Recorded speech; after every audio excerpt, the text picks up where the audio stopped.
operasional sekolah, yang kelima kerangka kurikulum, dan yang keenam penutup. Baiklah, kita mulai acara ini dengan pembukaan yang telah saya sampaikan saat ini. Kita beranjak ke acara yang kedua, yaitu bersama-sama menyanyikan lagu Indonesia Raya. Untuk itu kami mohon kiranya untuk meng-on-kan kameranya. Untuk Bapak Ibu guru yang belum meng-on-kan kameranya, diharapkan untuk membukanya.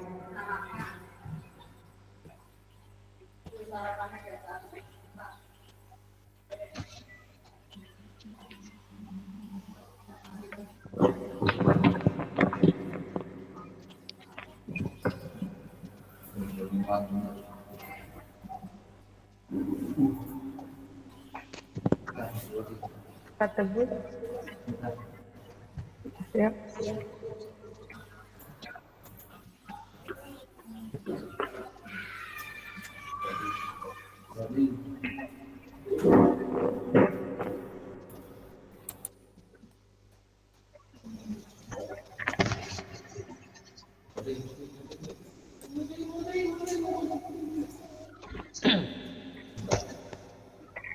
Loading. Udah siapin, udah ada siapinnya loading.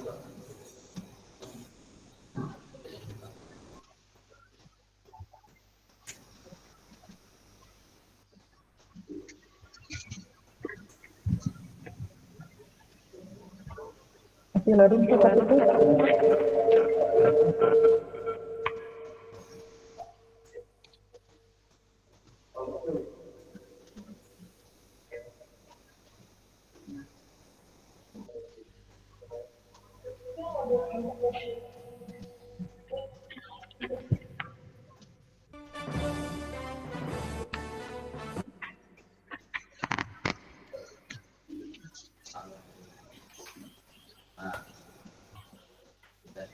Jom.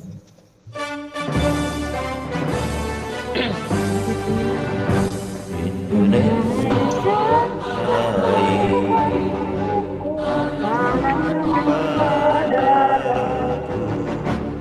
di tangan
Terima kasih Bapak Ibu. Acara selanjutnya adalah pemberian materi pendidikan yang memerdekakan dengan narasumbernya Ibu Indi Puspita Dewi SPD. Untuk itu, Ibu Indi, kami persilahkan. Sudah siap, Ibu? Terima kasih kepada Ibu Eni sebagai host hari ini. Assalamualaikum warahmatullahi wabarakatuh. Waalaikumsalam warahmatullahi wabarakatuh.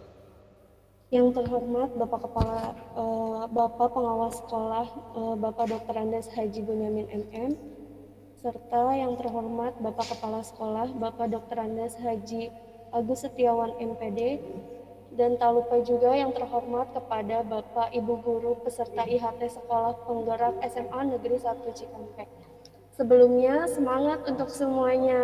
Kita baru sampai pada hari ke-3 ya hari ini. Jadi diharapkan untuk semuanya semangat sampai akhir nanti kita mengikuti pelatihan Sekolah Penggerak ini. Ya, sebelumnya diingatkan kembali bahwa kami semua di sini sebagai panitia itu bukan berarti bahwa kami ini paham betul seperti apa sekolah penggerak, tetapi kami hanya lebih dulu mengetahui, jadi lebih dulu mengikuti pelatihan. Jadi kita di sini sama-sama belajar sesuai dengan tema IHT kita, yaitu bergerak serentak. Jadi sama-sama belajar saling memahami apa itu maksud dari sekolah penggerak ini.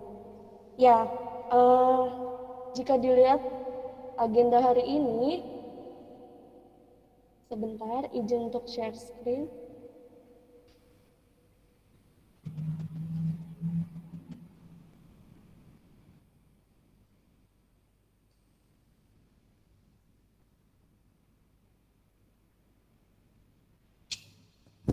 Ya. Untuk materi hari ini yaitu yang saya bawa itu tentang pendidikan yang memerdekakan.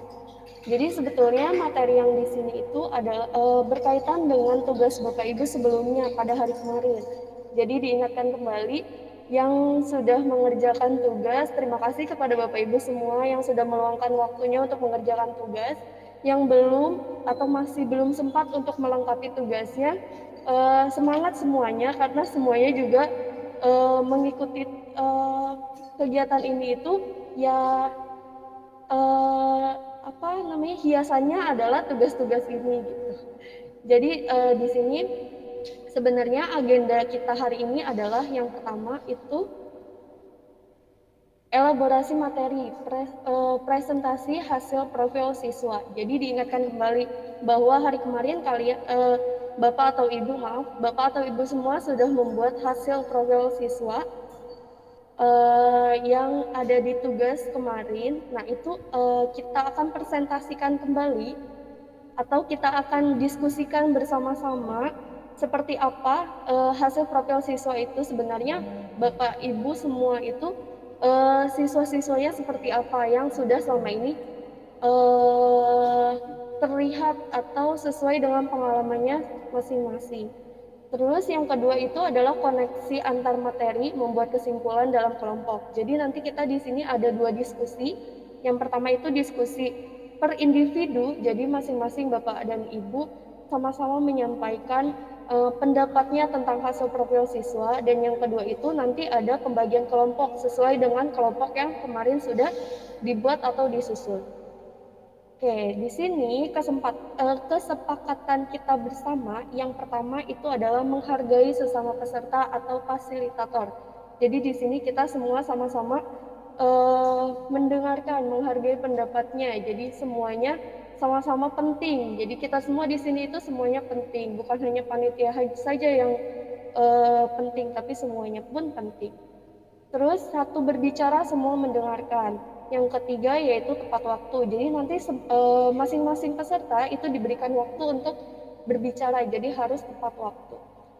Yang keempat itu berpartisipasi aktif. Jadi diharapkan semuanya Bapak dan Ibu itu semua mengutarakan pendapatnya masing-masing. Terus yang kelima itu fokus pada sesi belajar.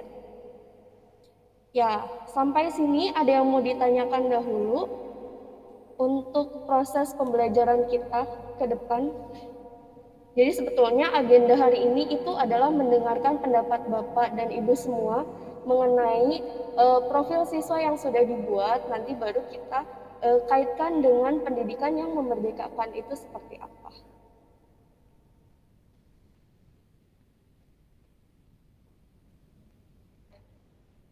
Oke. Nanti di sini presentasi antar masing-masing itu yang pertama Anda akan mempresentasikan hasil profil siswa yang sudah Anda buat. Ini kan sudah dibuatnya berdasarkan kelompok.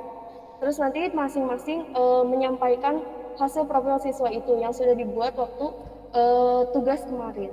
Terus yang kedua tiap orang harus menjelaskan hasil profil yang sudah dibuatnya. Yang ketiga, tiap orang mempunyai waktu 3 menit untuk presentasi. Balik lagi, kita harus tepat waktu. Jadi masing-masing orang mempunyai waktu 3 menit untuk presentasi.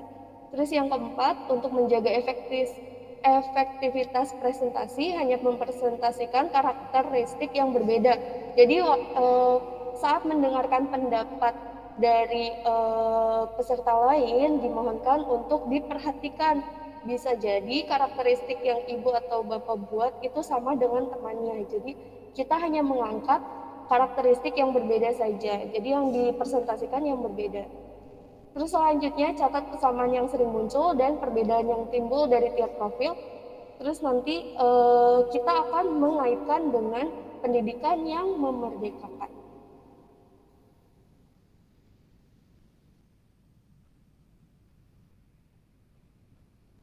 Ya, itu untuk agenda kita saat ini. Jadi dimohon Bapak atau Ibu semua yang sudah membuat profil belajar, kira-kira siapa yang akan mempresentasikan? Siapa dulu nih? Misalnya saya mau mempresentasikan, atau misalnya Bapak atau Ibu sudah membuat dalam bentuk poster atau sudah dalam bentuk, karena kemarin tadi malam saya sempat melihat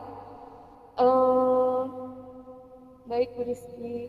Jadi tadi malam saya sempat melihat tugas-tugas dari Bapak Ibu sekalian itu hampir variatifnya, banyak yang bervariasi. Jadi banyak yang warna-warni. Jadi sekarang boleh Ibu share screen juga. Jadi untuk semuanya tuh melihat bahwa tugas dari Bapak Ibu dari profil siswa itu sebetulnya sangat menarik.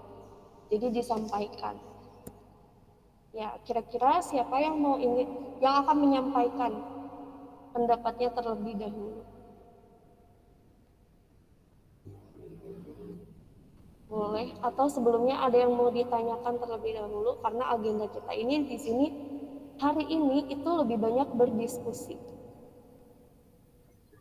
Bapak Ibu, Ya. ada yang mau bertanya atau yang mau presentasikan hasilnya? Ya, hasil profil pelajar, hasil profil siswa ya.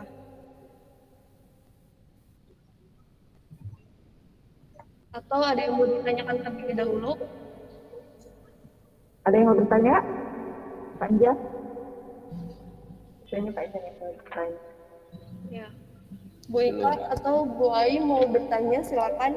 Takutnya masih bingung sebenarnya kita itu apa sih? Jadi sebetulnya sekolah penggerak itu yaitu kita itu disuruh mengerjakan terlebih dahulu dalam proses IHT ini. Kita sama-sama nanti mengeluarkan pendapatnya lalu menarik kesimpulan. Jadi agenda hari ini itu mempresentasikan terlebih dahulu apa hasil dari tugas atau dari pekerjaan Bapak dan Ibu, nanti baru kita tarik kesimpulannya bersama. Saya boleh Bu untuk presentasi. Ya, silakan Pak Enjang.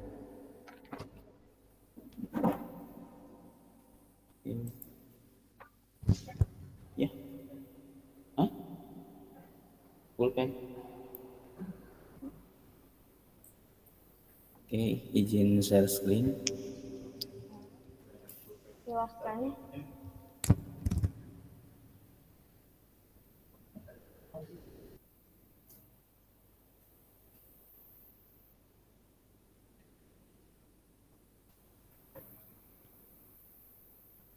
Sudah terlihat Bapak Ibu? Loading Pak. Sudah terlihat. Baik. Assalamualaikum warahmatullahi wabarakatuh. Waalaikumsalam warahmatullahi wabarakatuh. Waalaikumsalam warahmatullahi wabarakatuh. Karena waktunya hanya 3 menit, mungkin untuk selebihnya nanti kita akan banyak didiskusi. Nah, untuk tugas-tugas yang kemarin diberikan untuk masalah profil peserta didik, yang saya pahami itu seperti ini. Profil peserta didik dengan prinsip Merdeka Belajar. Nah, ini dengan prinsip Merdeka Belajar itu saya mengharapkan bahwa peserta didik itu memiliki sebuah profil untuk mendukung mewujudkan peserta didik yang memiliki karakter Pancasila, cinta tanah air dan bangsa, memiliki sikap kebinekaan, siap menghadapi tantangan dan perubahan, konsisten dalam menentukan prinsip kehidupan, dan kreatif dalam mengerjakan suatu masalah. Ini adalah profil yang saya harapkan dari peserta didik ketika kita sudah menerapkan prinsip belajar yang memerdekakan atau merdeka belajar. Nah, kemudian yang kedua itu adalah karakteristik peserta didik dengan prinsip merdeka belajar. Ini yang saya harapkan adalah dengan kita menerapkan prinsip merdeka belajar, itu kita mengharapkan peserta didik memiliki karakteristik di abad 21 ya, yaitu yang disebut dengan keterampilan 4C. Apa yang disebut dengan keterampilan 4C? Yaitu peserta didik memiliki critical thinking skills atau kemampuan berpikir kritis, kemudian collaboration atau kemampuan dari berkolaborasi, communication atau kemampuan berkomunikasi, dan creativity atau memiliki sebuah kreativitas yang menjadi skill utama di peserta didik itu sendiri. Nah, mungkin itu saja yang dapat saya sampaikan atau presentasikan di kesempatan ini. Terima kasih kepada panitia. Assalamualaikum warahmatullahi wabarakatuh. Waalaikumsalam warahmatullahi wabarakatuh. Sebelumnya tepuk tangan dulu untuk Panjang. Kita kasih plus semuanya. Karena sudah berani untuk mengungkapkan pendapatnya paling pertama. Terima kasih kepada Panjang. Ya baik. Jadi hampir sebetulnya karakteristik dari profil siswa itu lebih kepada profil Pancasila yang berpikir kritis, terus berkolaborasi, komunikasi, dan kreativitas. Jadi hampir seperti itu. Ya, ada lagi yang akan menyampaikan pendapatnya selain Panjang? Boleh. Bapak Ibu, siapa lagi? Bu Irma, Bu Mia? Bu Mia, siap? Bu Ika? Ayo siap, semangat. Boleh menampilkan hasil kreasi profil siswanya yang menarik. Semangat Bapak Ibu, jangan takut salah. Karena kita Tidak ada semua salah sama-sama semua. belajar. Ayo, siapa lagi? Saling bertukar pendapat. Ayo semangat Bapak Ibu. Ada lagi Zaki. yang pendapatnya?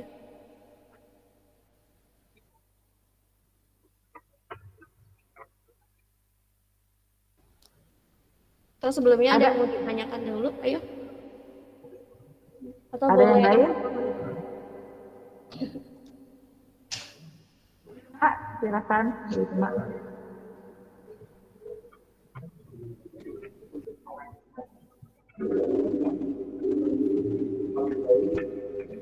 Ya, Bu Nadia mau menyampaikan.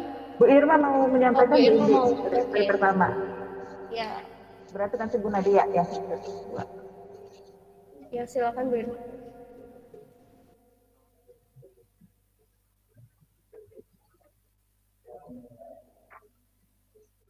Suaranya Bu Irma.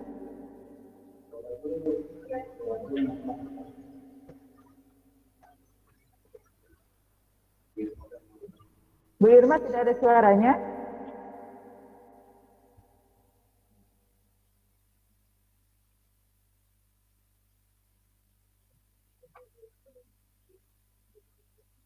Tidak ada Bu Irma, masih tidak ada suaranya. Masih belum terdengar, Bu.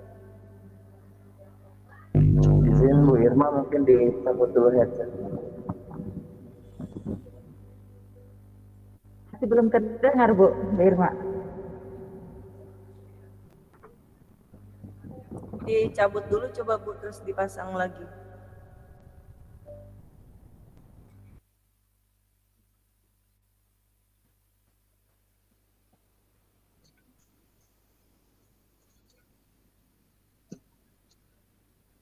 Atau boleh yang lain dahulu Tadi Bu Nadia sambil ya? menungguin. Oh, udah ya? Udah bisa Bu Irma. Bisa. Nggak ada suaranya? Tetap Boleh masih yang belum ada lain terlebih suaranya. dahulu?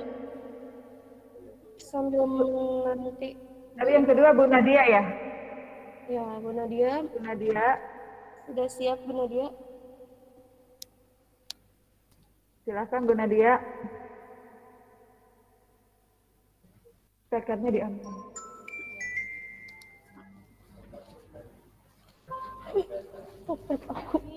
Kayaknya Nadia nggak menampilkan screen-nya, tidak. Iya, tidak apa-apa. Jadi yang profil peserta didik. Jadi yang pertama itu bernalar kritis. Nah, di mana si anak itu harus bisa memecahkan masalah. Terus yang kedua harus mandiri. Nah, sebelumnya oleh pendidik memberi pengajaran terlebih dahulu agar anak-anak bisa mengerjakan tugas-tugasnya secara mandiri. Nah, terus setelah itu agar mengetahui anak itu bagaimana sih dalam pengerjaannya itu apa kreatif atau bisa saling tolong-menolong dengan yang lainnya dan membantu. Terus yang keempat saling gotong royong juga. Kalau misalnya ada siswa yang kesulitan dalam pembelajaran, anak atau peserta didik lebih mengetahui, bisa membantu teman sekelasnya. Dan yang keenam itu berakhlak mulia. Di sini moral juga sangat dibutuhkan, karena sekarang peserta didik juga harus beretika bagus seperti itu. Nadia. Terima kasih kepada Bu Nadia, kasih aplaus dulu kepada Bu Nadia.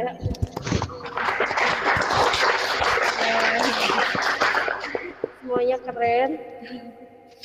Jadi balik lagi, semua profil siswa itu lebih mengacu kepada 6 profil pelajar Pancasila, beriman dan bertakwa, terus tidak lupa juga moralnya, serta karakter, terus bernalar kritis, kemandirian, kreativitas, gotong royong. Jadi hampir semua menjurus kepada 6 profil Pancasila.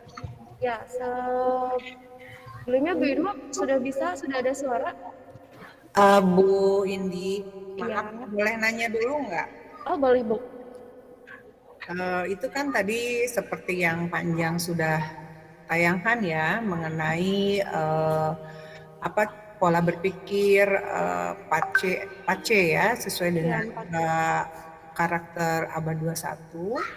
Kemudian tadi yang Bu Nadia itu mengenai 6 karakter apa yang sesuai dengan Merdeka Belajar tadi ya. Maksud saya begini, ini karena memang saya juga nggak paham ya, mohon dijelaskan.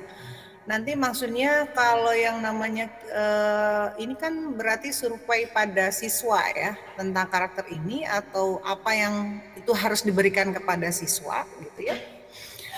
Karena kita adalah gurunya, maka maksud saya ada baiknya mungkin apa yang tadi disampaikan secara global itu diberi contoh-contoh yang real gitu ya.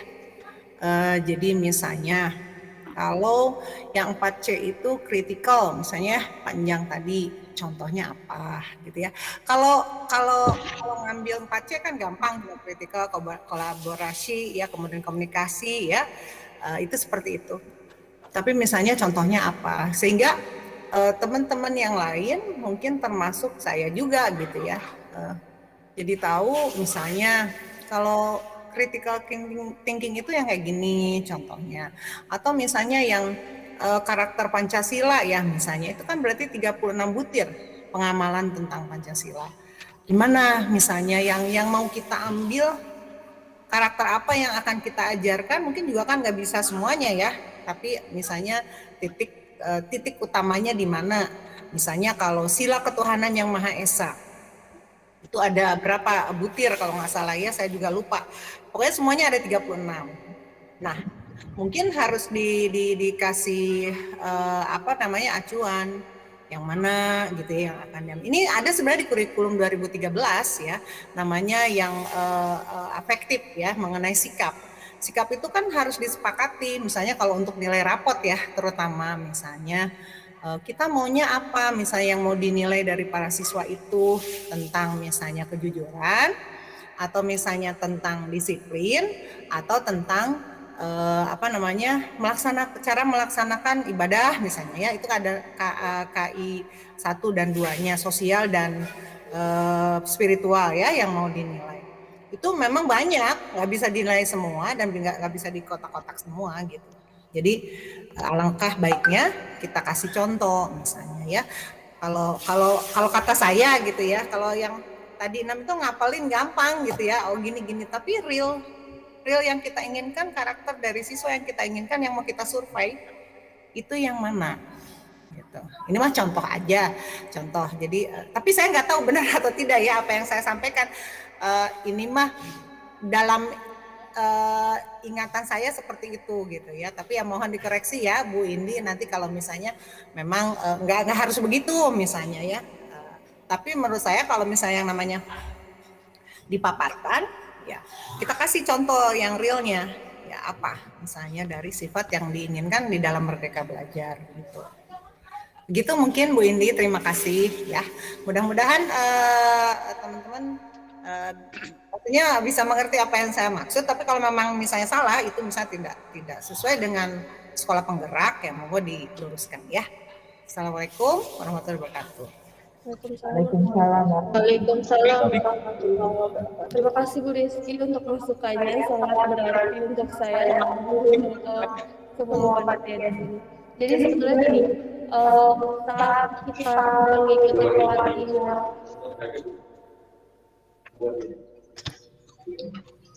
Bu Indi mau namain dulu ya. Bu Indi, Rabai, Indi. Oh iya, sebentar. Jadi waktu saat kita mengikuti pelatihan sekolah penggerak itu kan berbagai macam sekolah, kita tuh berasal dari berbagai macam sekolah dengan karakteristik yang berbeda. Nah, saat menyampaikan pendapat tentang profil siswa itu adalah sebagian besar ciri-ciri dari siswa yang ada di sekolah kita masing-masing. Karena ini IHT-nya sekolah yang sama, berarti semua Bapak dan Ibu sudah mengetahui jelas, lebih mengetahui karakteristik siswa di SMA Negeri 1 Cikampek itu seperti apa. Nah, betul kata Bu Rizky, jadi sebetulnya yang memang harus ditampilkan itu adalah contoh-contohnya, seperti critical thinking skill itu seperti apa, contoh dari siswanya. Jadi makanya kenapa ada mengutarakan pendapat dari Bapak dan Ibu sekalian, seperti apa karakteristik siswa di SMA Negeri 1 Tirtamulya. Astagfirullahaladzim. Mohon maaf. Jadi seperti apa karakteristik dari SMA Negeri 1 Cikampek ini gitu. Jadi pada saat kita mengikuti pelatihan itu kan ciri-cirinya. Sebenarnya siswa di SMA Negeri 1 Cikampek itu adalah bertakwa dan bernalar kritis misalnya. Dan itu seperti apa contohnya? Jadi sebetulnya pada agenda ini kita itu menyampaikan contoh-contoh dari itu. Makanya kenapa semuanya harus mengutarakan pendapat ya. Jadi sebagian besar oleh Bu Rizky itu tidak salah. Jadi itu benar-benar masukan untuk kita semua.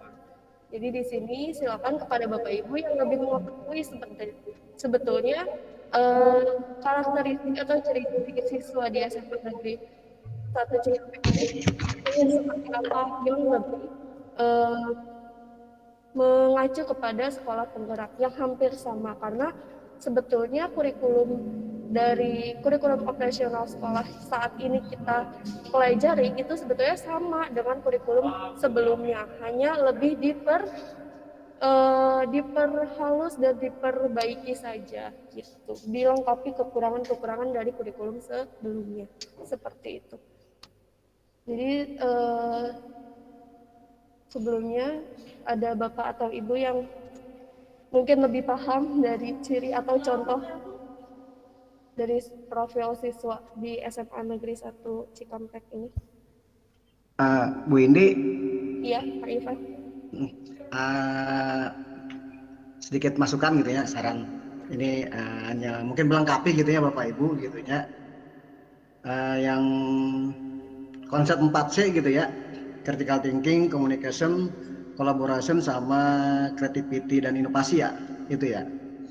Ini kan prinsip sekolah penggerak itu adalah merdeka belajar gitu. Jadi kalau saya lihat gitunya yang dari kemarin saya ikut BIMTEK, di sini kan sebenarnya nanti akan ke arah siswa sebagai pusatnya gitu ya, student center learningnya berarti kan. Kalau critical thinking gitunya, ini sebenarnya anak diarahkan untuk berpikir secara kritis terhadap masalah-masalah yang menjadi problem di sekolahnya gitu ya. Misalkan diberikan suatu soal gitu ya, ataupun pertanyaan-pertanyaan oleh guru-gurunya gitu ya, dia harus mencari sesuatu yang baru. Jadi kita tidak boleh memaksakan jawabannya harus A, harus B, harus C gitu. Biarkan mereka berpikir secara imajinasinya dia gitu ya, dengan tidak keluar dari konteks yang kita berikan. Itu mungkin itu critical thinking gitu ya. Jadi gunakan keterampilan dia, imajinasi dia gitu ya, dalam menyelesaikan suatu problem kan gitu. Nah, yang kedua yang komunikasi gitu ya. Saya tahu saya mudah-mudahan nggak salah gitu ya. Di sini dikembangkan anak untuk mampu berbicara atau menyampaikan pendapatnya gitu ya di depan guru-gurunya, karena kebanyakan kan saat ini siswa gitu ya rada senggan gitu ya, atau rada takut saya ngomong dengan gurunya segala macam. Nah, itu diberikan kebebasan mereka mengutarakan ekspresi mereka gitu ya terhadap guru-gurunya. Misalkan gini, Bapak coba kalau misalkan model pembelajarannya, atau Pak kita belajarnya di luar kelas yuk gitu ya, gitu supaya lebih menarik. Mungkin itu diarahkan anak supaya berani untuk mengutarakan pendapat mereka gitu ya. Itu mungkin salah satu prinsip merdeka belajar. Kemudian yang kedua collaboration gitu ya, kerjasama antara rekan-rekannya gitu ya, kemudian dengan gurunya juga gitu ya, dalam mencapai suatu tujuan pembelajaran gitu ya. Kemudian creativity dan inovasi gitu ya, gagasan atau konsep-konsep terbaru. Karena mungkin zaman kita dengan anak-anak zaman sekarang gitu ya, itu dia lebih kreatif. Ide-ide mereka mungkin lebih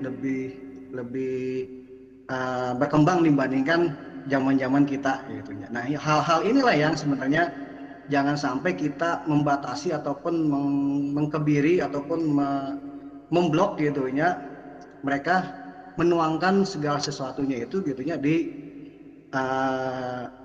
teknik ataupun pembelajaran yang akan mereka laksanakan. Yang penting pembelajarannya mereka menyukai gitu ya. Kemudian setelah mereka menyukai, insya Allah mereka akan mengerti gitu ya. Jadi konsep merdeka belajar gitu ya yang saat ini kita sedang laksanakan gitu ya di dalam program sekolah penggerak gitu ya. Berikan kebebasan kepada anak seluas-luasnya gitu ya, dengan tidak melepas dari koridor yang kita punya juga gitu. Asalkan pencapaian apa yang kita ajarkan tadi gitu ya, materi ataupun target pembelajaran kita ajarkan itu tercapai dan mereka memahami semuanya gitu. Mungkin itu tambahannya Bu Indi gitu ya dari saya gitu ya, yang ngikutin sekolah penggerak sebelumnya gitu ya. Mungkin itu, mudah-mudahan bermanfaat. Terima kasih. Assalamualaikum warahmatullahi wabarakatuh. Waalaikumsalam warahmatullahi wabarakatuh. Terima kasih kepada Pak Irfan.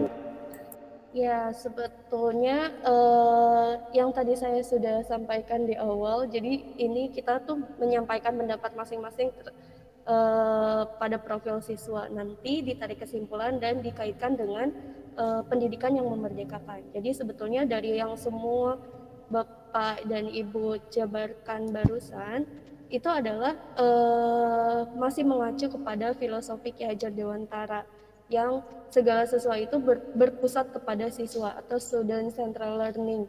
Jadi kita itu belajar, merdeka belajar itu mengikuti siswanya. Jadi siswa pada zaman sekarang itu tidak bisa mengikuti apa maunya kita, tapi kita yang harus mengikuti maunya siswa seperti apa. Dengan melalui media belajar yang menarik, kreatif. Nah itu balik lagi kita tuh semua panut atau pada filosofi Ki Hajar Dewantara. Jadi balik lagi kepada filosofi yang beliau ajarkan pada zaman dahulu. Jadi sangat hebatnya beliau pada zaman dahulu, beliau sudah punya pikiran atau sebuah pemikiran bahwa generasi penerus itu setiap tahunnya itu mengalami perkembangan. Jadi bagaimana kita sebagai guru atau sebagai pendidik itu tidak boleh kalah dengan siswanya, tapi kita jadi tidak boleh memaksakan kehendak siswanya. Jadi kita harus mengikuti sebetulnya siswa ini harus ingin seperti apa. Jadi balik lagi, semua yang telah Bapak jabarkan itu semua hampir sama atau hampir menjurus kepada filosofi Ki Hajar Dewantara. Ya, sampai sini ada yang mau ditanyakan dahulu atau ada yang mau ingin menambahkan, karena saya pun masih belajar, jawab sama-sama belajar. Boleh saya untuk menanggapi atau memberikan sedikit pandangan saya? Oke, terima kasih Pak Toha, silakan. Oke, Assalamualaikum warahmatullahi wabarakatuh. Waalaikumsalam warahmatullahi wabarakatuh. Dengan meluncurnya program pendidikan yang memerdekakan ini, sebenarnya saya sebagai guru sangat senang sekali ya, karena dimana dalam proses mengajar saya, pengalaman itu memang karakter anak akhir-akhir ini sangat drastis banget ya, dibanding 20 tahun yang lalu saya ngajar dengan sekarang. Ya otomatis kita memang harus bisa menyesuaikan dengan kondisi sekarang.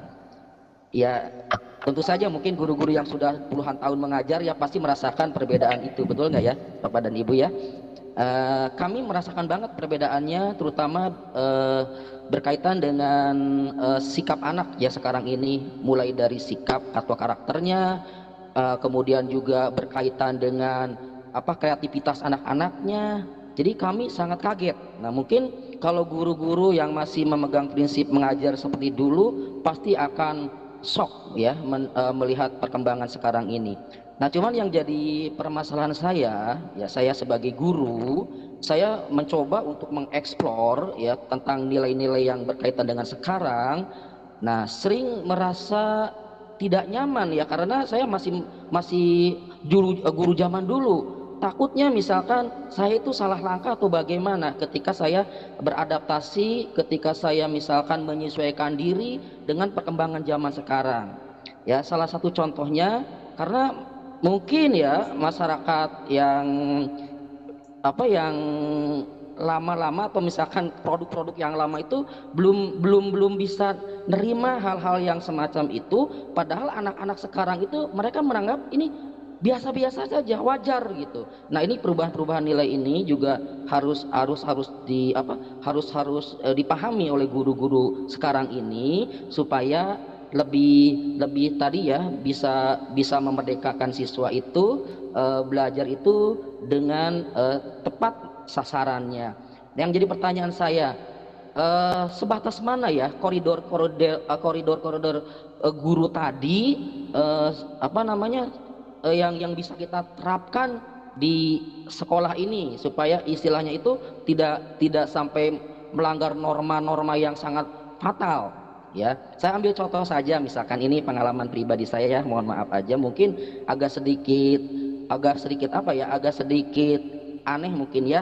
Saya salah satu guru yang udah dikatakan tua, tapi saya kadang ada beberapa materi saya gunakan dengan media TikTok ya.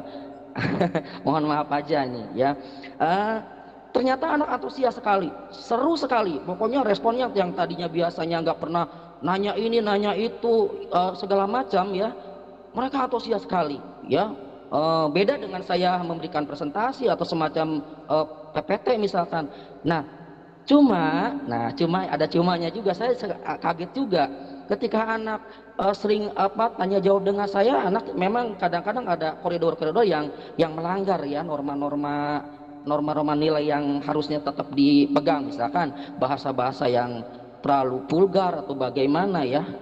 Contohnya misalkan ke saya saja manggilnya bukan bapak, dia suka manggil apa namanya, bosku, katanya gitu ya. Kan kadang-kadang ya nggak enak juga gitu ya, seperti itu. Nah itu saja, terima kasih ya. Mungkin komentar saya atau pengalaman saya itu menjadi bahan renungan juga buat Bapak dan Ibu guru. Terima kasih atas waktunya. Assalamualaikum warahmatullahi wabarakatuh. Waalaikumsalam warahmatullahi wabarakatuh. Terima kasih Pak Toha. Tepuk tangan untuk Pak Toha. Terima kasih untuk pengalamannya. Ya, karena sebelumnya Pak Toha juga merupakan guru saya waktu saya sekolah. Jadi benar-benar sangat senior. Saya pun mengerti bagaimana karakter anak siswa pada zaman dahulu dengan siswa karakter zaman sekarang. Zaman saya dahulu dengan zaman siswa yang sekarang itu pun sangat berbeda. Saya sebagai guru pun sudah sangat benar-benar harus legowo gitu kepada anak pada zaman saat ini, karena benar-benar perkembangan zamannya sangat pesat dan kita tidak boleh tertinggal dengan perkembangan zaman tersebut.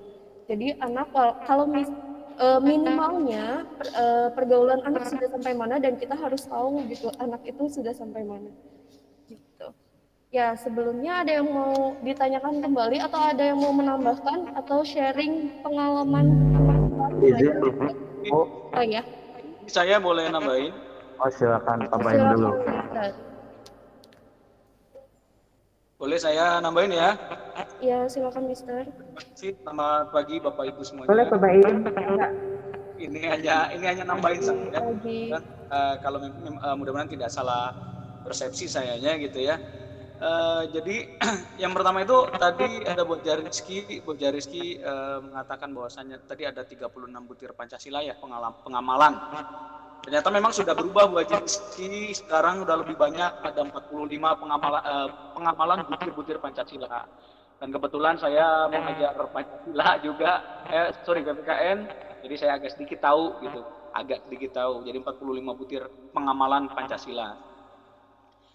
Nah, kemudian berikutnya adalah tadi saya setuju dengan pendapatnya Pak Ivan yang beberapa tadi model dari critical thinking dan sebagainya tadi ya, yang profil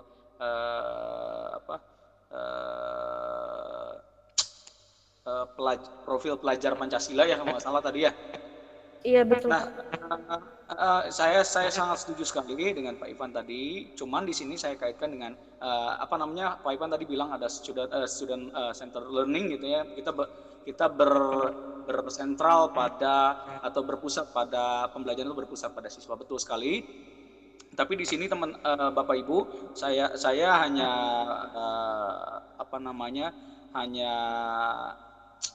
bukan mengingatkan, tetapi kita balik lagi ke semboyannya Pak Ki Hajar Dewantara. Memang beliau ini yang mencetuskan Merdeka Belajar gitu ya. Maksudnya dalam artian konsepnya ada pada beliau gitu ya.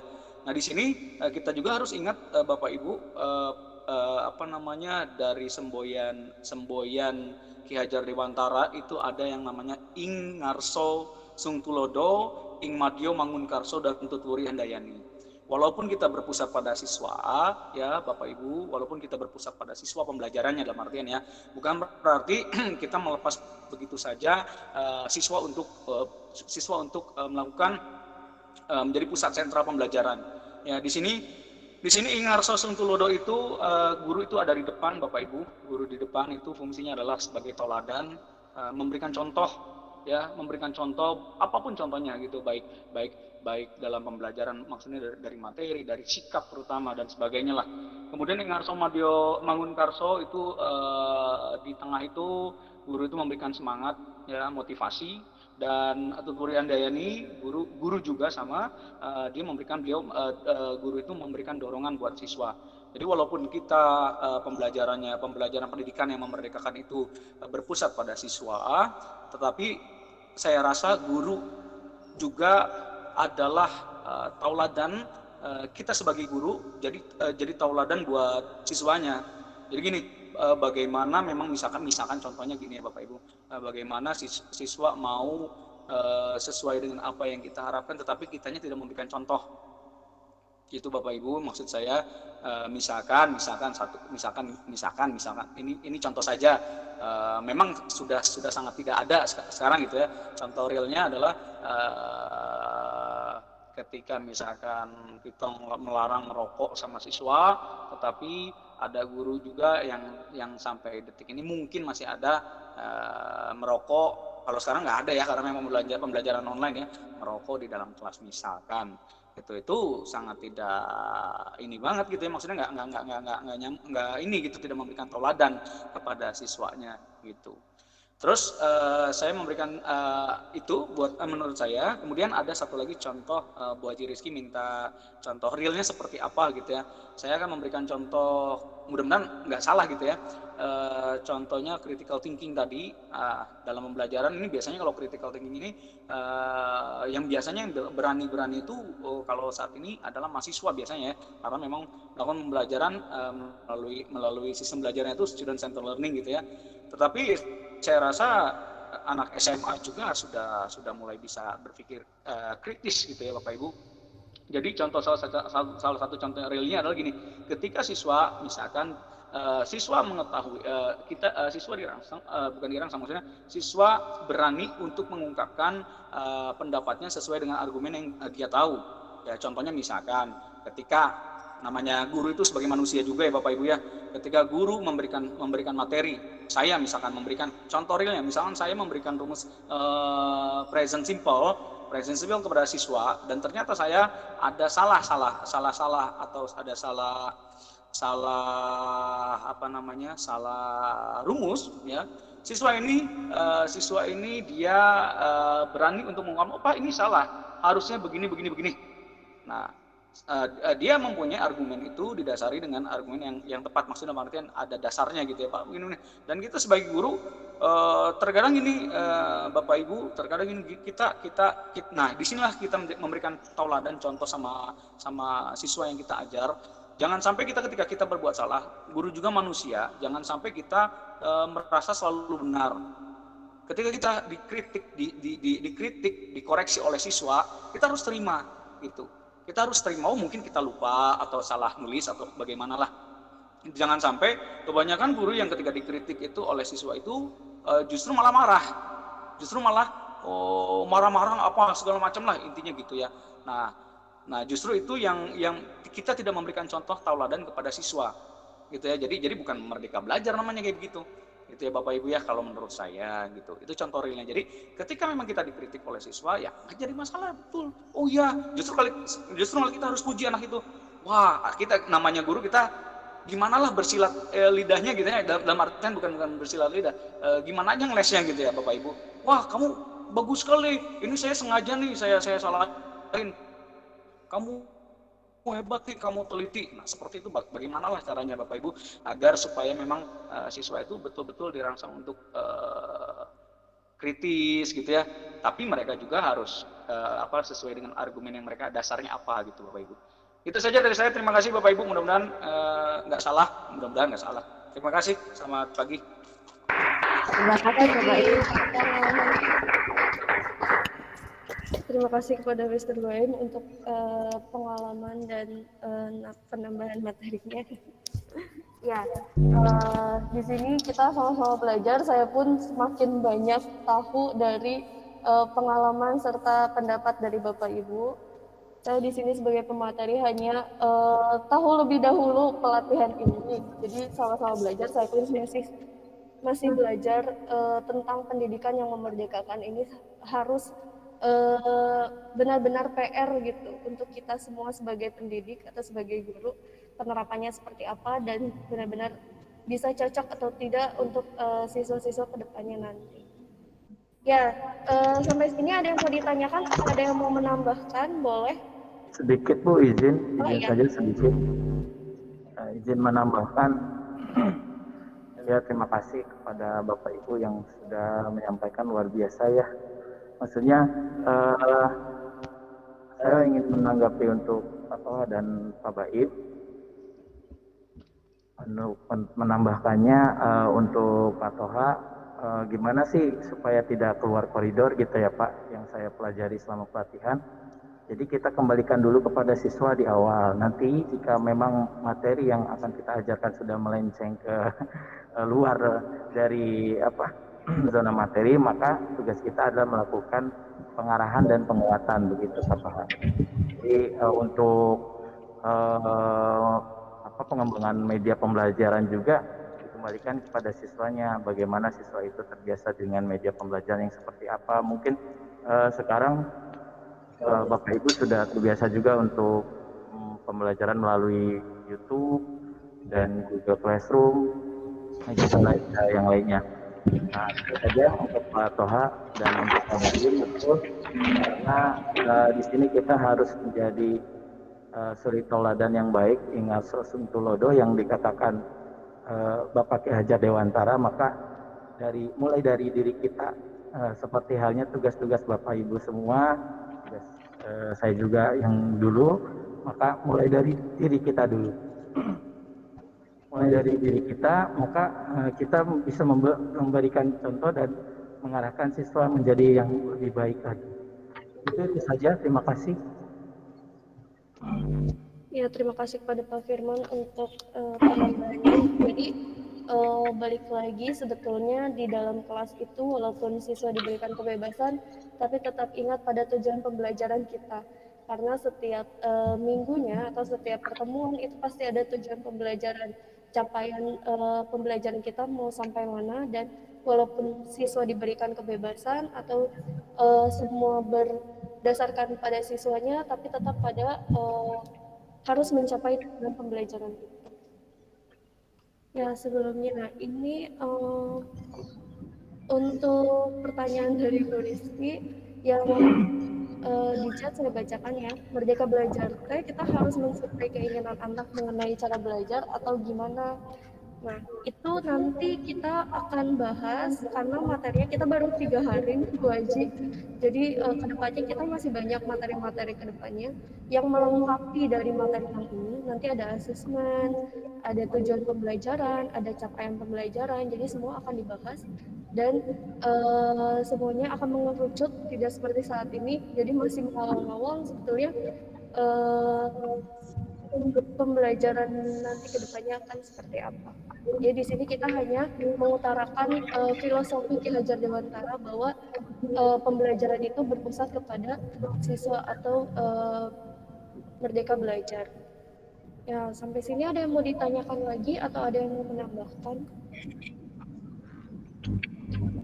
Boleh izin menambahkan ini? Boleh, silakan Bu Dian. Ya, berdasarkan tadi pengalaman teman-teman tadi yang sudah berbagi, kemudian saya simpulkan mungkin sepertinya dengan model pembelajaran ini kesempatan kita untuk menawarkan kepada siswa model pembelajaran yang diinginkan itu lebih besar gitu ya.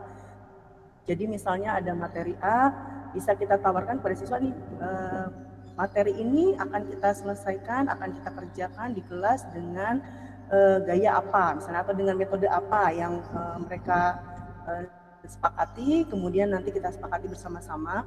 Biasanya pengalaman saya kalau misalnya sudah disepakati di kelas itu, rasa tanggung jawabnya jadi lebih besar dibanding dengan gurunya yang menentukan. Nanti kamu harus begini, kerjakan tugasnya dengan cara ini gitu ya, kumpulkan tugasnya waktunya sekian misalnya.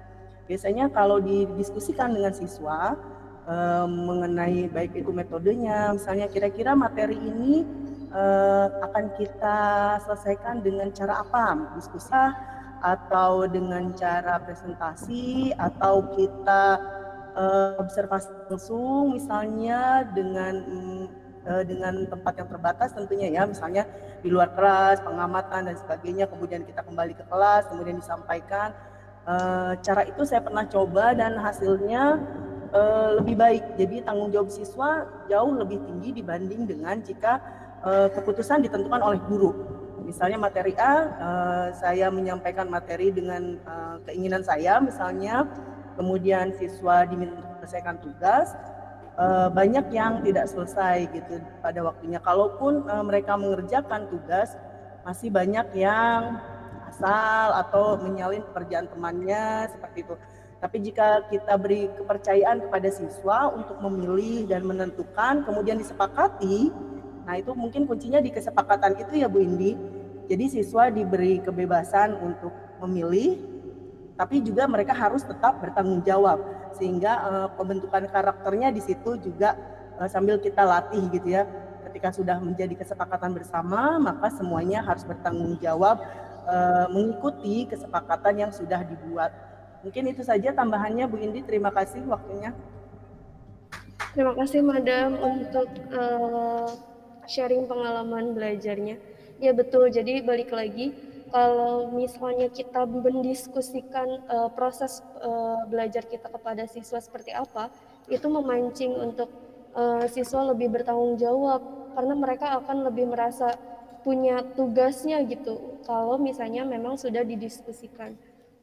Dan di situ nanti kita atau peserta didik itu nanti akan lebih aktif dan lebih mandiri pula untuk menyelesaikan tugas-tugasnya.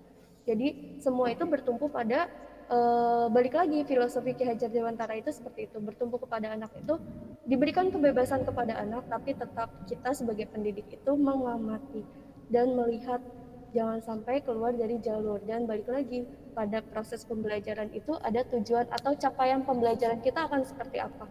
Jadi walaupun anak diberikan kebebasan, tetap ada tujuan pembelajaran yang harus dicapai, dan itu harus dicapai. Dan itu 4C-nya bisa langsung dilaksanakan dalam waktu yang bersamaan. Gurunya hanya tinggal mengawasi, mengarahkan, sehingga tujuan pembelajaran yang diinginkan bisa tercapai. Iya betul, terima kasih Madam, terima kasih banyak. Ya sampai sini ada yang mau ditanyakan kembali atau ada yang ingin menambahkan? Karena kita masih ada sesi diskusi untuk kelompok, karena waktunya terbatas, saya sampai 9.30. Ini masih ada diskusi kita.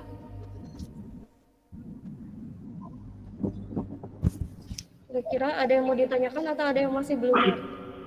Ingin menambahkan. Iya silakan Bapak.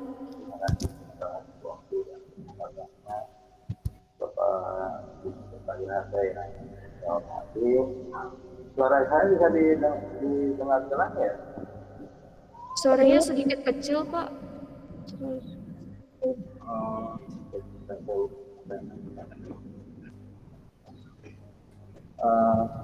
Gimana? Sekarang udah? Iya sudah jelas. Saya hanya ingin menambahkan terkait filosofi Merdeka Belajar.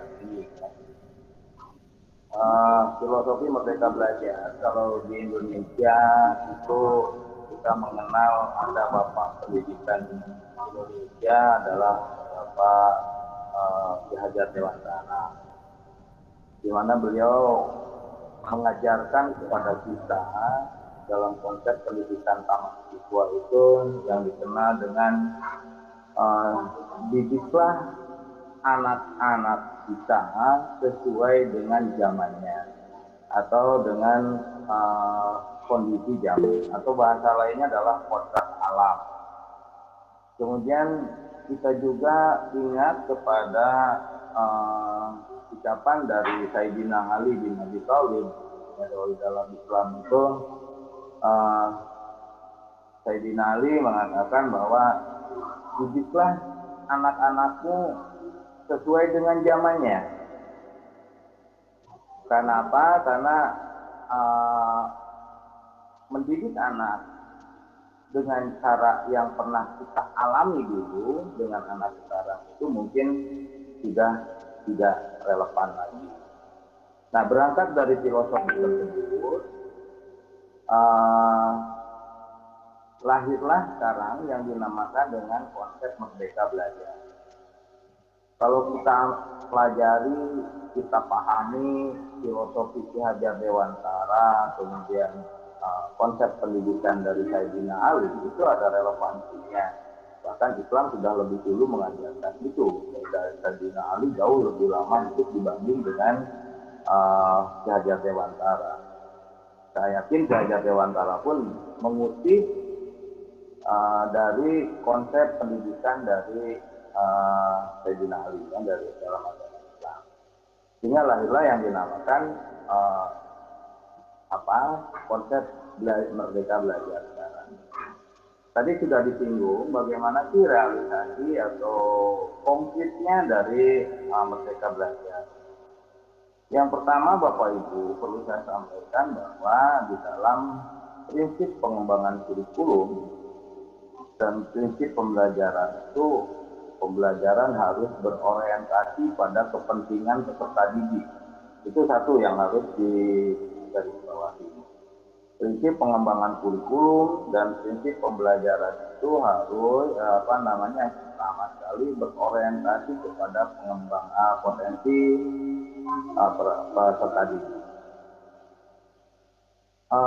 Kemudian yang kedua yang harus digarisbawahi dalam konsep merdeka belajar ini ada capaian pembelajaran yang salah satunya adalah nanti goal achievement-nya di akhir itu yang dinamakan dengan profil pelajar Pancasila. Tadi disinggung oleh Bu Haji Rizky bahwa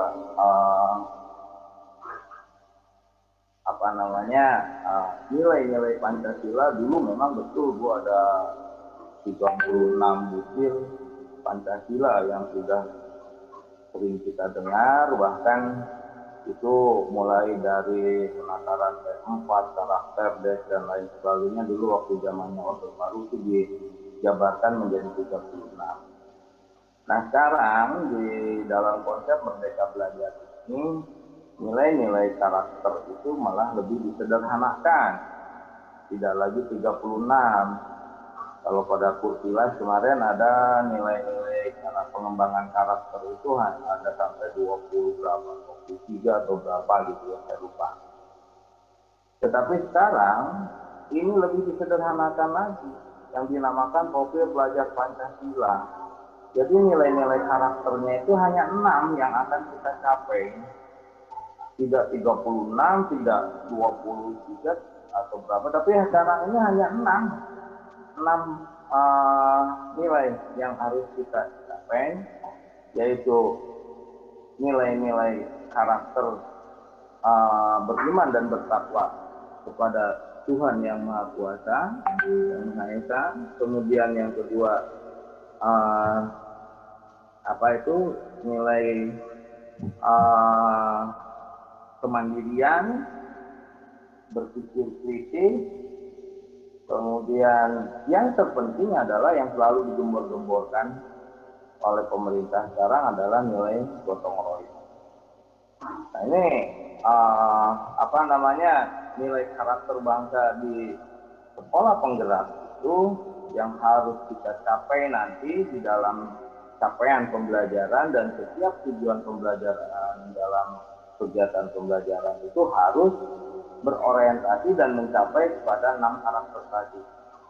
Melalui apa? Nah, kalau tadi disampaikan ada 4C oleh Pak Anjang, itu adalah alat untuk mencapai tujuannya. Ya. Jadi 6 karakter bangsa itu adalah goal achievement-nya yang harus dicapai. Tetapi bagaimana cara mencapainya itu nanti dalam proses pembelajaran anak dikondisikan itu dengan menggunakan proses tahapan berpikir yang 4C tadi, critical thinking, kolaborasi, dan lain sebagainya. Itu adalah cara mencapai mencapai tujuan pembelajaran profil pelajar Pancasila. Berikutnya Bapak Ibu, terkait dengan merdeka belajar filosofi belajar Dewantara, itu ada dalam bahasan, di dalam sebuah pembahasan, bahasanya itu lebih sarkas lagi atau lebih gimana? Kalau saya sih menyebutnya itu terlalu berlebihan. Kalau pembelajaran itu menghamba pada peserta didik, saya sedikit kurang sepakat kalau bahasanya itu menghamba, karena menghamba itu hanya ditujukan kepada Sang Khalik, ya, kepada Allah Subhanahu wa Ta'ala sebagai Tuhan yang Maha Kuasa, yang Maha Pencipta. Kita tidak diperbolehkan menghamba kepada Tuhan selain Allah Subhanahu wa Ta'ala. Tetapi dalam satu tulisan saya baca pembelajaran yang menghamba kepada peserta didik, ini saya kurang sepakat. Tapi akan lebih pas berarti menurut saya adalah pembelajaran yang berorientasi kepada kepentingan peserta didik. Karena muncul pertanyaan tadi oleh Bu Haji Rizky, bagaimana kita tahu yang diinginkan oleh peserta didik, orientasinya. Nah, Bapak Ibu, di dalam konsep psikologi pembelajaran dan dalam konsep psikologi, kita mengenal bahwa yang ada yang dinamakan dengan konsep individual difference, ya, perbedaan individual. Bahwa manusia itu pada hakikatnya diciptakan oleh Allah Subhanahu wa Ta'ala, oleh Tuhan Yang Maha Kuasa itu adalah berbeda. Tidak ada seorang pun di dunia ini yang sama persis. Bu Haji Rizky mungkin lebih paham, yang mengajar biologi, kembar identik pun belum tentu sama. Betul nggak, Bu? Nah, artinya di sini tidak ada kesamaan 100%. Nah, apalagi di dalam proses pembelajaran ada yang dinamakan perbedaan individual. Perbedaan individual meliputi perbedaan latar belakang keluarga,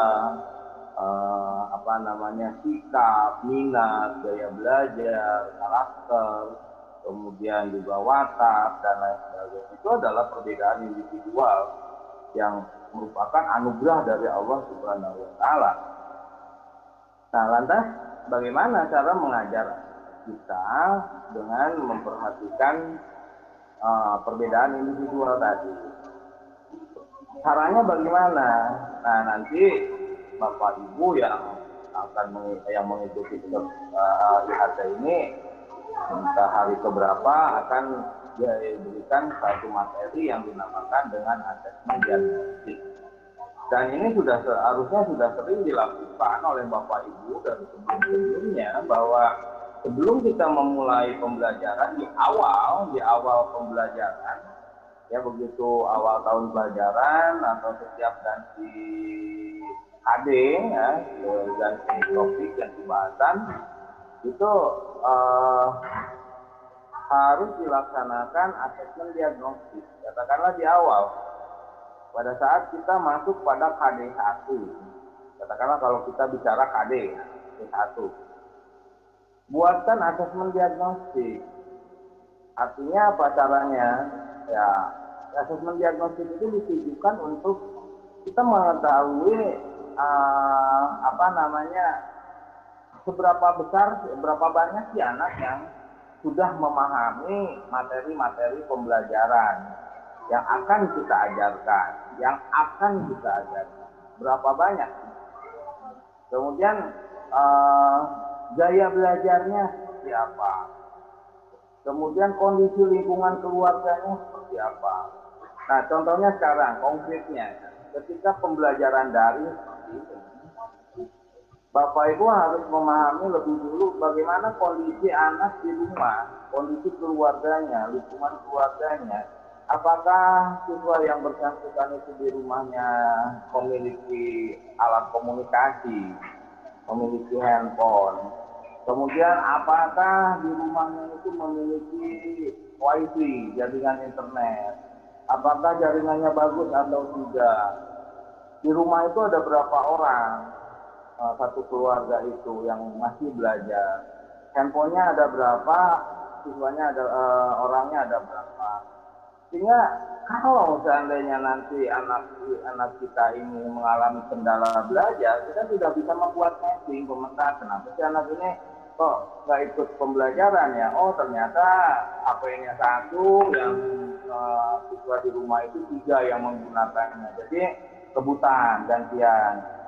Oh, kenapa sih anak ini telah mengerjakan tugas atau seringkali sudah ikut pembelajaran daring? Ternyata jaringannya kurang bagus. Itu kan namanya asesmen diagnostik. Ya, di awal pembelajaran itu harus kita memiliki pemetaan dulu seperti itu. Nah, kalau kita sudah membuat mapping seperti itu, maka kita harus membuat solusi. Solusinya apa? Nah, bagi anak-anak yang terkendala dengan internet dan lain sebagainya, maka kita sarankan untuk belajarnya di sekolah. Kan begitu. Nah, lanjut kepada asesmen kedalaman materi. Kalau tadi kan asesmen diagnosis terkait dengan latar belakang keluarganya. Kemudian asesmen kognitif, ya. Ada asesmen diagnostik itu, ada asesmen kognitif, ada asesmen non kognitif. Kalau yang non kognitif untuk menggali seberapa jauh latar belakang siswa di lingkungan keluarganya, ya terkait dengan kesiapan belajar dan kendala-kendala yang. Nah sekarang asesmen kognitif. Asesmen kognitif itu untuk 36 siswa berarti kita akan memetakan satu kelas 36 orang itu 36 karakter, 36 orang gaya belajar, 36 orang perbedaan individual. Nah, langkah awal yang pertama tentunya kita harus membuat pemetaan dulu gaya belajarnya. Gaya belajar itu kan ada yang yang verbal, ada yang kinestetik, ada yang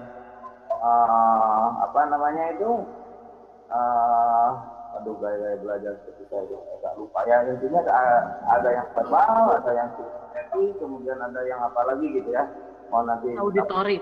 Oh iya, auditory dan intinya dengan kita memetakan gaya belajar seperti itu, kita tahu anak ini kalau dikasih tugas atau dikasih model seperti ini hanya ceramah aja dia nggak akan masuk. Kenapa? Karena ya gaya belajarnya kita harus diberikan dengan cara baik. Nah, jadi langkah awal kita buat mapping seperti itu, gaya belajar. Bayangkan kalau makanya ini model Merdeka Belajar ini bisa digunakan tentunya kalau dalam jumlah siswanya yang terbatas. Artinya yang jumlah Bapak Ibu yang mengajar itu tidak terlalu banyak. Tapi saya nggak bisa membayangkan dan saya juga bisa merasakan bagaimana kalau guru itu mengajar di 10 kelas. Ya, 10 kelas 36 siswa, per kelasnya baru 360 orang. 360 orang kita membuat pemetaan banyak 360 dengan gaya belajar yang berbeda-beda. Dengan artinya kalau perbedaan belajar seperti itu, kita memberikan treatment, harus memberikan teknik pembelajaran yang berbeda. Nah, setelah kita membuat mapping gaya belajar, lalu kita kelompokkan nantinya. Yang gaya belajar kinestetik berapa orang, yang verbal berapa orang, yang auditory berapa orang. Sehingga, nah kelompok-kelompok kecil itu di kelas menjadi dikelompokkan, kemudian kita pembelajarannya berdasarkan kebutuhan mereka.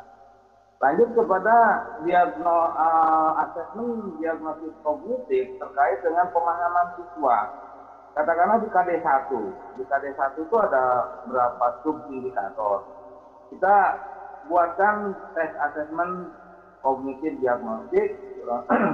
Kita petakan berapa orang yang siswa kita yang sudah memahami tentang di sub indikator 1. Berapa orang yang sudah memahami di sub indikator 2 dan seterusnya. Jadi nanti bagi anak yang sudah memahami di sub indikator 1 itu nggak perlu kita jelaskan lagi kepada mereka. Tetapi untuk yang sudah paham di indikator 1 kita bisa lanjut dengan indikator kedua, dan yang indikator 1-nya mungkin hanya diberikan satu penguatan dan seterusnya. Atau bahkan ada yang belum memahami sama sekali. Nah, yang belum memahami sama sekali itu berarti inilah yang harus kerja ekstra Bapak Ibu dengan model-model pembelajaran. Nah, itu konsep yang dinamakan dengan Merdeka Belajar. Kemudian model pembelajarannya tadi sudah disampaikan oleh Bu Dian, bagus. Jadi kita buat kesepakatan. Jadi berikan kepercayaan kepada peserta didik dalam memanage ya, di dalam memanage pembelajarannya. Mau apa? Jadi mau model seperti apa per kelas itu. Buat kesepakatan. Jadi kita materi ini kita lakukan model pembelajarannya dengan model begini. Kemudian kalau ada tugas kita sepakati tugasnya paling lama kapan, tetapi jangan terlalu lama. Artinya kita sebagai guru bukan berarti melepaskan begitu saja kepada keinginan siswa, tetapi kita juga harus menjadi kontrol, menjadi mengarahkan dan mengontrol apa-apa yang anak-anak kita inginkan. Kemudian ada hal-hal yang tidak sejalan dengan etika, norma, dan aturan yang ada. Kewajiban kita adalah untuk meluruskan dan mengarahkan anak-anak kita sesuai dengan etika, norma, moral, dan lain sebagainya. Nah, disinilah yang dikatakan ada perubahan paradigma. Sebenarnya ini sudah lama didengung-dengungkan terkait dengan perubahan paradigma dari teacher center menjadi student center. Ini sudah lama sekali. Saya ingat mulai dari zamannya CBA dulu, kemudian kepada kurikulum 94, kemudian sampai kepada kurikulum 2006 sampai 2013, intinya sama aja tentang perubahan teacher center kepada student center. Bahkan CBSA dulu ya, Bu Haji Rizky mungkin ingat terkait dengan CBSA, bagaimana itu cara belajar siswa aktif, ujung-ujungnya sul budak kena anteng, budak mengerjakan tugas, guru nakamana gitu kan. Nah, ini yang terjadi. Nah, ini ya akhirnya perubahan paradigma ini harus terus didengungkan, yang intinya bukan hanya slogan. Intinya bukan hanya slogan, tetapi ini harus diikuti dengan sebuah action yang nyata. Kalau cara belajar siswa aktif atau student center dengan seperti apa? Nah, di kurikulum sekolah penggerak Bapak Ibu, jadi nanti akan lebih banyak pembelajaran berbasis proyek, produk gitu ya. Jadi setiap pembelajaran harus berbasis proyek dan menghasilkan produk.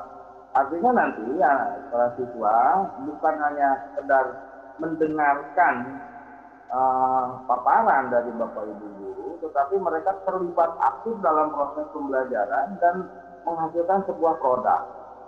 Ya, ini kita akan sampai ujung-ujungnya nanti kepada pembelajaran berbasis proyek atau berbasis produk.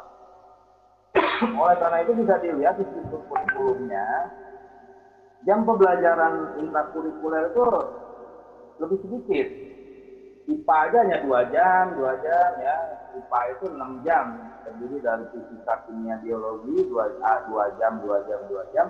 Tetapi nanti akan lebih banyaknya pada pembelajaran berbasis proyeknya. Jadi pembelajaran di luar kelas.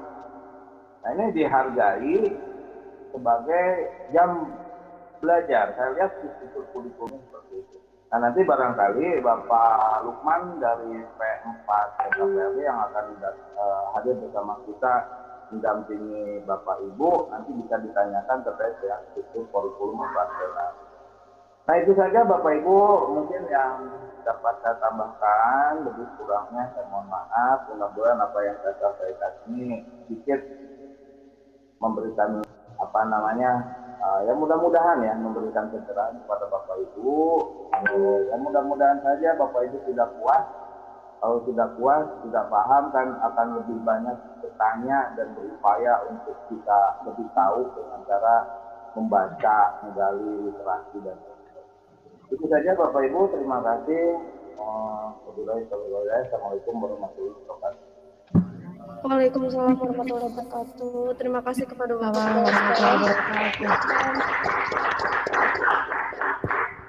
Sepertinya yang Bapak sampaikan itu sudah menjurus kepada kesimpulan dari pelaksanaan IHT kita. Jadi semuanya sudah disampaikan sama Bapak. Terima kasih Bapak. Jadi betul maksud dari Merdeka Belajar ini kita tetap walaupun siswa diberikan kebebasan, tapi tetap kita sebagai pendidik atau guru harus mengontrol atau mengarahkan sesuai dengan etika atau tidak keluar dari norma dan moral yang sudah ada. Terus tadi sudah banyak yang bertanya apabila kita melihat siswa atau melihat karakteristik siswa macam-macam kan berarti model pembelajarannya pun berbagai macam. Nah, itu balik lagi nanti bakal ada materi asesmennya pun sudah disampaikan oleh Pak Haji barusan, beberapa asesmen. Jadi berbagai macam pertanyaan yang Bapak dan Ibu masih bingung itu sudah disampaikan oleh Bapak semuanya. Nanti kita akan ada capaian pembelajaran, ada alur tujuan pembelajaran semuanya sudah disusun secara rapih oleh kita atau oleh pusat. Sebetulnya sama pusat kita hanya mengikuti saja. Sebelumnya ada yang ingin ditanyakan kembali dari sini atau saya ingatkan kembali pada materi kita hari ini itu adalah tentang filosofi Ki Hajar Dewantara yang mengatakan seorang petani menanam padi misalnya, dan dia itu tidak bisa merubah padi itu menjadi jagung. Jadi walaupun dipupuk, dirawat, dan ditemani setiap hari itu tidak bisa menjadi jagung, jadi tetap menjadi padi gitu. Walaupun karena pada kodratnya padi itu akan tumbuh menjadi tanaman padi, bukan tanaman jagung. Jadi balik lagi pada filosofi Ki Hajar Dewantara, jadi kita harus mengikuti karakteristik siswanya, jadi tidak bisa memaksakan siswa itu harus seperti apa, dan kita pun tidak boleh egois sebagai pendidik. Jadi harus mengikuti sebetulnya karakteristik siswa itu seperti apa. Ya, ada yang ingin ditanyakan dulu atau ada yang mau menambah sebelum kita diskusi kelompok? Atau ada yang masih bingung?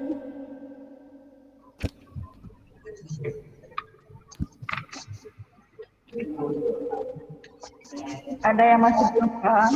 Ya, ada yang masih belum paham atau nanti saya izin share screen untuk kegiatan kita selanjutnya. Cukup untuk yang perorangan ini. Iya, untuk perorangan sebenarnya sudah cukup karena tadi sudah diberikan kesimpulan bahwasanya tuh kita lebih sebagai pendidik itu harus lebih pintar lagi mencari media pembelajaran. Contoh hal kecilnya seperti ini, siswa akan lebih menarik melihat mind mapping daripada peta konsep, karena pada dasarnya mind mapping dan peta konsep itu sama, hanya saja mind mapping lebih bervariasi gitu dan lebih berwarna, dan siswa itu lebih untuk saat ini siswa lebih tertarik dengan yang penuh warna seperti itu. Jadi kita sebagai pendidik PR-nya itu adalah membuat model pembelajaran atau media pembelajaran yang amat sangat menarik perhatian para siswanya.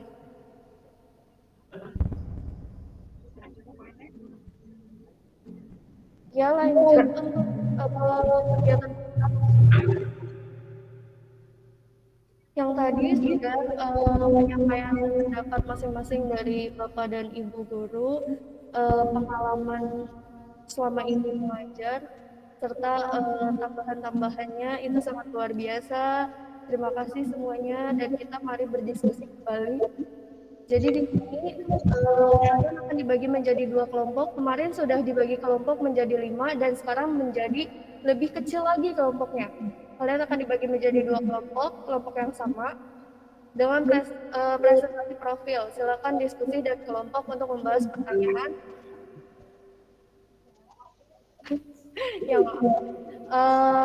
Yang pertama, apa hal penting yang bisa Anda sebutkan sebagai kesimpulan dari keseluruhan aktivitas pendidikan yang memperkenalkan ini? Sebetulnya ini semua sudah ada di tugas Bapak dan Ibu sebelumnya, jadi tinggal diskusikan kembali ke dalam kelompok. Nanti boleh dicek kembali oleh Bapak dan Ibu. Kelompoknya sudah ada di grup, dan link untuk diskusinya pun sudah di-share di grup, jadi boleh dicek. Nanti pembagian kelompoknya di sini ada 2 kelompok. Kelompok pertama yaitu kelompok yang ganjil dan kelompok genap. Jadi kelompok pertama kelompok ganjil dan kelompok kedua yang kelompok genap. Kemarin Bapak dan Ibu sudah dibagikan 5 kelompok. Di situ 2, 3 yang ganjil masuk pada link yang pertama, dan kelompok yang genap masuk pada link yang kedua. Sudah diberikan Bapak Ibu untuk link diskusinya. Windy izin masuk. Oh iya, silakan Bu. Bapak Ibu semuanya, untuk saat ini sudah diskusi. Bapak Ibu harap diarahkan ini masuk ke link Google Meet room yang kecil. linknya sudah dibagikan di grup peserta di WA. Jadi itu ada keterangan untuk BOR 1, ruang diskusi untuk kelompok 2 dan 4. Kelompok 2 dan 4 berarti kelompoknya kelompok 2, kelompok IPA terpadu dan PJOK, kemudian bergabung dengan matematika dan TIK. Silakan Bapak Ibu untuk memudahkan supaya kuotanya tidak terlalu berat atau sinyalnya supaya tak stabil, Bapak Ibu boleh list dulu di ruang yang utama ini. Untuk berikutnya nanti masuk ke link yang room kecil.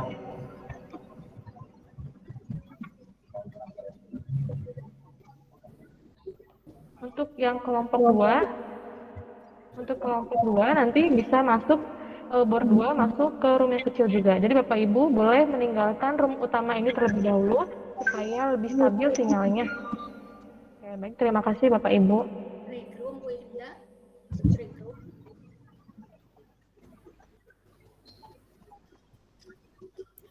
Nanti bertanya Bu Indah. Iya, panjang, silakan. Nanti kalau sudah selesai berdiskusi, balik lagi ke room utama.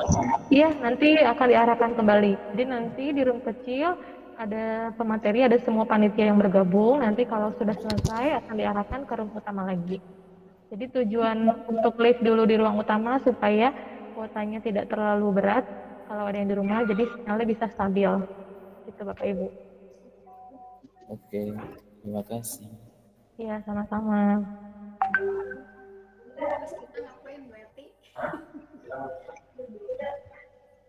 Bentar, di-share aja ya linknya ya. Pak Firman, tolong share dong linknya di grup yang bukan peserta. Breakout room, Bu Ida. Iya. Mana ya, sekolah penggerak ya.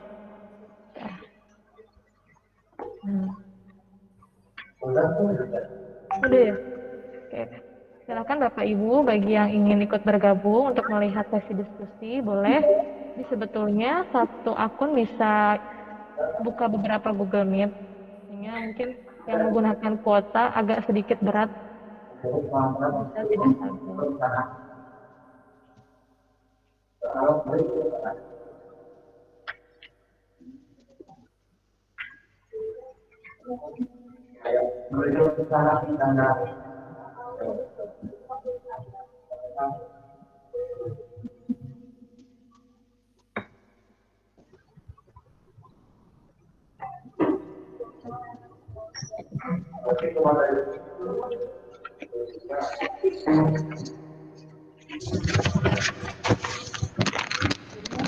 Jadinya kalau gitu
Ya. Yang masalah makanya ya. Gimana?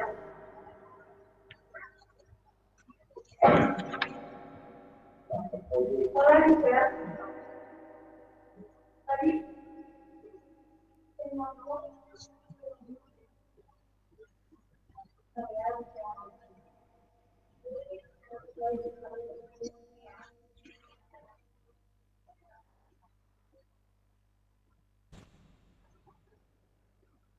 Mbak E masih